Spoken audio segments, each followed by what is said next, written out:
دوستو سورہ فاتحہ قرآن مجید کی پہلی سورت ہے۔ جو شخص بھی 3 دن تک اس کا عمل کر لیتا ہے یا جس گھر میں 3 دن تک یہ سورت اس طرح پڑھی جاتی ہے اس گھر میں اتنا رزق آتا ہے اس شخص کے پاس جو اس کو پڑھتا ہے، اتنا مال و دولت آتا ہے کہ سب گھر والے حیران ہو جاتے ہیں، سب رشتہ دار حیران ہو جاتے ہیں، اتنا رزق ملتا ہے کہ سنبھالنا مشکل ہو جاتا ہے۔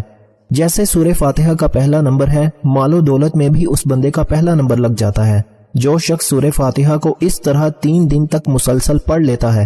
اب سنیے گا اس سورہ فاتحہ کو آپ نے کس طرح پڑھنا ہے اور کس وقت پڑھنا ہے، مکمل ترتیب سننے کے لیے، کیونکہ عمل نہایت ہی قیمتی اور خاص ہے۔ اس عمل کو جاننے کے لیے آپ اس ویڈیو کو اول سے لے کر آخر تک مکمل دیکھیے گا۔ انشاءاللہ ایسی رحمتوں کا نزول ہوگا، ایسی برکتوں کا نزول ہوگا، ایسے رزق کا نزول ہوگا کہ دوبارہ زندگی میں نہ رزق کی پریشانی آئے گی، نہ گھر میں کوئی مصیبت آئے گی، نہ گھر میں کوئی بیماری آئے گی، ہر طرح کی مشکل آپ کی آسان ہو جائے گی۔ اس سورت کے 20 نام ہیں۔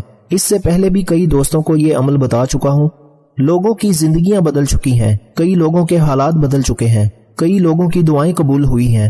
جس جائز نیت کے ساتھ اس سورت کو پڑھیں گے، جو ارادہ رکھ کر پڑھیں گے، انشاءاللہ 3 دن مکمل نہیں ہوں گے، 3 دن پورے نہیں ہوں گے، آپ ہر جائز مقصد میں کامیاب ہو جائیں گے۔ اگر کوئی مقروض ہے تو قرضے کے تمام بندوبست ہو جائیں گے، اس کو پیسہ کہاں سے ملنا ہے، کیسے اللہ کی غیبی مدد آنی ہے، سارا قرضہ 3 دن میں اتر جاتا ہے۔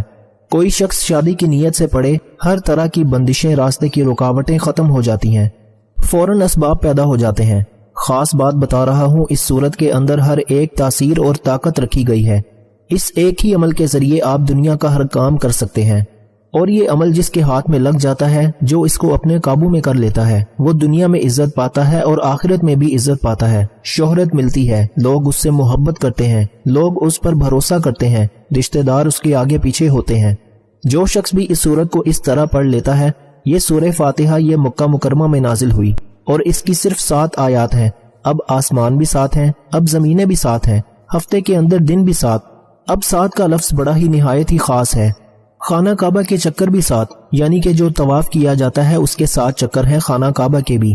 اسی طرح اس کی اور بھی بڑی چیزیں ہیں، اب میں ان کی طرف نہیں بڑھتا، عمل کی طرف لے جانا چاہتا ہوں۔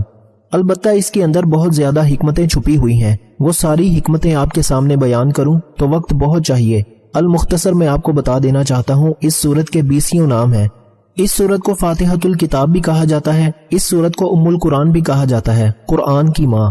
اس سورت کو سورۃ الکنز بھی کہا جاتا ہے، سورہ کافیہ بھی کہا جاتا ہے۔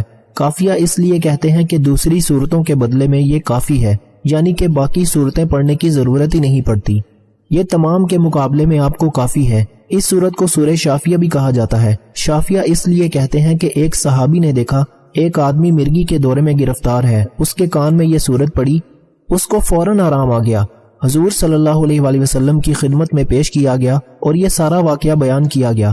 آقا علیہ الصلوۃ والسلام نے فرمایا یہ سورہ شافیہ ہے، ہر بیماری کی دوا ہے، خواہ وہ جسمانی بیماری ہو یا روحانی بیماری ہو، تمام بیماریوں کا علاج، ہر پریشانی کا علاج اس سورت کے اندر موجود ہے۔ اب اس سورت کو سورہ صلاۃ بھی کہا جاتا ہے، یعنی کہ ہر نماز کے اندر ہم اس سورت کو پڑھتے ہیں اور پڑھنا لازمی ہے، نہیں پڑھتے تو نماز نہیں ہوتی۔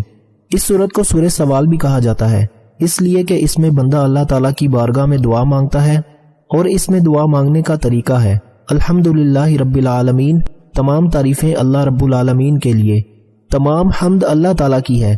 اس کے بعد انسان اپنی محتاجی کا اور اپنی بندگی کا ذکر کرتا ہے، پھر اس کے بعد اہدنا الصراط المستقیم صراط الذین انعمت علیہم، اپنی حاجت عرض کرتا ہے، اور پھر حاجت کے مقابلے میں آخرت کی حاجتیں زیادہ مانگتا ہے۔ اور اس صورت میں شکر بھی ہے، دعا بھی ہے، اور بندوں کو رب تعالیٰ کا شکر کرنے اور دعا مانگنے کا طریقہ سکھایا گیا ہے۔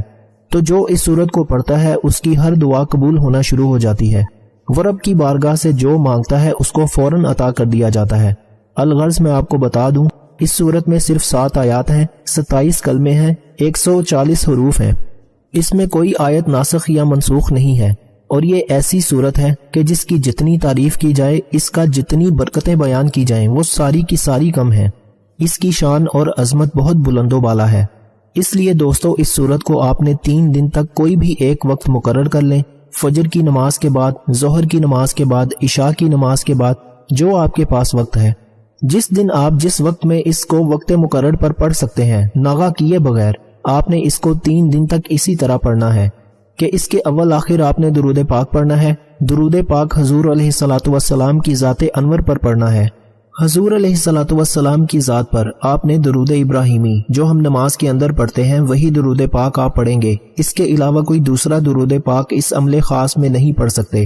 بعض عمل ایسے ہوتے ہیں جس میں ہم کہہ دیتے ہیں کوئی بھی عمل کوئی بھی درود آپ اول آخر پڑھ سکتے ہیں، لیکن اس صورت کے اس عمل کے اول آخر آپ نے صرف اور صرف درود ابراہیمی پڑھنا ہے جو ہم نماز کے اندر پڑھتے ہیں۔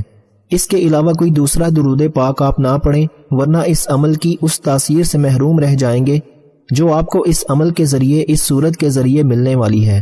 اور دوسری بات جو بڑی اہم ہے اس وظیفے کے اندر وہ یہ کہ آپ نے بسم اللہ الرحمن الرحیم اس کی میم کو الف لام کے ساتھ ملا کر پڑھنا ہے۔ انشاءاللہ جب آپ پڑھیں گے بڑی سے بڑی بیماری بھی ختم ہو جاتی ہے، بڑی سے بڑی حاجت پوری ہو جاتی ہے، بڑی سے بڑی مشکل آسان ہو جاتی ہے۔ جتنا رزق مانگا جائے رب اس سے بھی کئی گنا زیادہ اس بندے کو عطا فرما دیتا ہے۔ اس سے بڑھ کر اور انعام کیا چاہیے؟ اس سے بڑھ کر اور کیسا عمل چاہیے کہ جو آپ 3 دن تک کریں اور آپ کی 7 نسلوں کو آباد کر دیا جائے؟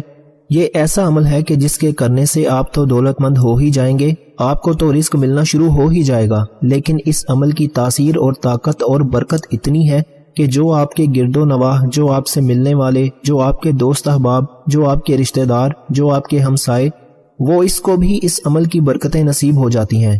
اس عمل کا فائدہ ان کو بھی پہنچتا ہے، ان کی بھی مشکلیں آسان ہو جاتی ہیں۔ جو شخص یہ عمل کر کے اپنے لیے دعا کرے اس کی بھی رب قبول فرماتا ہے، جو کسی اور کے لیے دعا کرے اللہ اس کے حق میں بھی اس بندے کی دعا کو قبول فرما لیتا ہے۔ اب یہاں میں ایک بات کہنا چاہتا ہوں کہ جو شخص بھی یہ چاہتا ہے کہ ہم اس کے لیے دعا کریں اور اس عمل کی اس کو اجازت خاص مل جائے اور اس کو اس عمل سے مکمل فائدہ حاصل ہو، وہ 100 مرتبہ درود ابراہیمی پڑھ کر ہمارے مل کر دے، انشاءاللہ جو بھی اس کے وظائف کے اندر رکاوٹ ہوگی اللہ تعالیٰ ختم فرما دے گا۔ جو بھی جس کے پہلے وظائف اثر نہیں کر رہے، انشاءاللہ جب 100 مرتبہ درود ابراہیمی پڑھ کر ہمارے مل کرے گا ان کے وظائف کے اندر تاثیر بڑھ جائے گی، اس کو اللہ تعالیٰ کے فضل و کرم سے بہت زیادہ فائدہ حاصل ہوگا اور اس عمل کی مکمل تاثیر اور برکتیں ملیں گی، ہر مشکل آسان ہو جائے گی۔ جو دعا مانگے گا انشاءاللہ 3 دن سے پہلے وہ اپنے مقصد میں کامیاب ہوگا، اس کی ہر دعا قبول ہو جائے گی۔ اب آپ نے اول آخر 11 مرتبہ درود پاک پڑھنا ہے۔ دوسری بات جو میں نے آپ کو سمجھائی وہ یہ کہ آپ نے الف لام کے ساتھ میم کو ملا کر پڑھنا ہے، یعنی بسم اللہ الرحمن الرحیم الحمد للہ رب العالمین الرحمن الرحیم مالک یوم الدین ایاک نعبد و ایاک نستعین اہدنا الصراط المستقیم صراط الذین انعمت علیہم غیر المغضوب علیہم ولا الضالین آمین۔ آمین بھی آپ نے ساتھ ملانا ہے۔ اسی طرح آپ نے اس کو 140 بار، کیونکہ اس کے 140 حروف ہیں اور ان حروف کی تعداد کے برابر آپ نے 3 دن تک پڑھنا ہے۔ وقت ایک ہو، جگہ بھی کوشش کریں کہ ایک ہی ہو، جائے نماز بھی جس کے اوپر آپ نے بیٹھ کر یہ عمل کرنا ہے وہ بھی کوشش کریں کہ ایک ہی ہو، اور ایک پانی والی بوتل پاس رکھ لیں۔ کوئی بھی مریض ہو تو وہ پانی اس کو پلائیں گے، انشاءاللہ شفا ملے گی۔ گھر میں استعمال کر سکتے ہیں، باہر کسی کو استعمال نہ کروائیں، ورنہ اگر اس کے کوئی ایسے اثرات ہوں گے تو ان کا دفاع کرنا آپ کے لیے مشکل ہو جائے گا، اس لیے صرف گھر کے اندر استعمال کیا جا سکتا ہے، اتنی اجازت عام ہے۔ اور دوسری بات، آپ کو 140 بار سورہ فاتحہ کو پڑھنا ہے، آخر میں آمین بھی کہنا ہے، اور اس کے بعد آپ نے سر سجدے میں رکھ کر 7 مرتبہ، کیونکہ اس کی آیات کی تعداد 7 ہے، 7 مرتبہ آپ نے اپنے مقصد کی، اپنی حاجت کے لیے دعا کرنی ہے کہ یا اللہ میں مقروض ہوں، مجھے اس عمل کی برکت سے قرضے سے نجات عطا فرما۔ یا اللہ میں غریب ہوں، میرے لیے رزق کے تمام دروازے کشادہ فرما۔ جتنی بھی دعا مانگنا چاہتے ہیں اپنے مقصد کا نام 7 بار لینا ہے، انشاءاللہ 3 دن تک کریں، ہر مشکل آسان ہو جائے گی انشاءاللہ۔ اللہ تعالی ہم سب کا حامی و ناصر ہو۔ جزاک اللہ۔ السلام علیکم ورحمۃ اللہ وبرکاتہ۔